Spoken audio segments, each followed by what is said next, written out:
Kad jūs apzinājāties, ka jūs iesiet uz šo visaugstāko valsts amatu, un jūs noteikti arī apzinājāties, kādas konsekvences būs publiskajā telpā, jūs varējāt to vienkārši sakārtot, nevis to atlikt tagad uz pēdējo brīdi.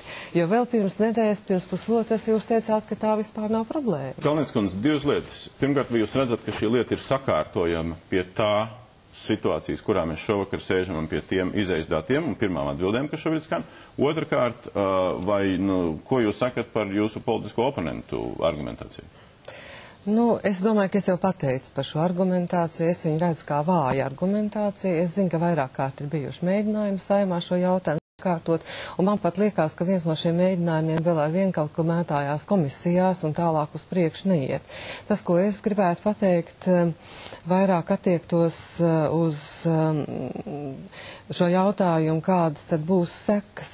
Mēs vakar tikamies ar Zatleru kungu un šodien ar Enziņu kungu. Mēs uzdevām precīzi viens un tos pašus jautājumus abiem kandidātiem, un klausoties Zatleru kungu, es sapratu, ka viņam kā cilvēkam, kas ir ienācis no vienas pilnīgi citas profesijas, absolūti nav pašlaik priekšstat, ko nozīmē viena vizīte ārvalstīs.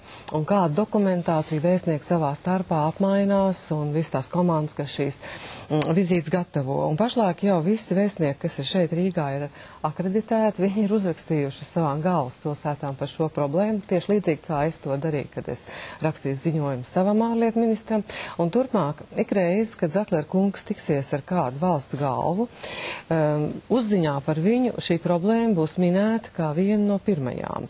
Neviens viņam šo jautājumu neuzdos.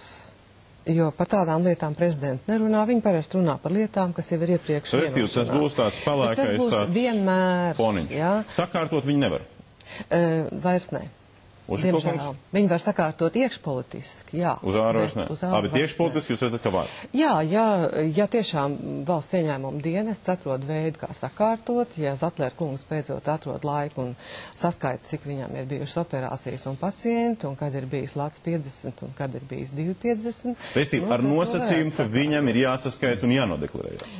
Protams, jā.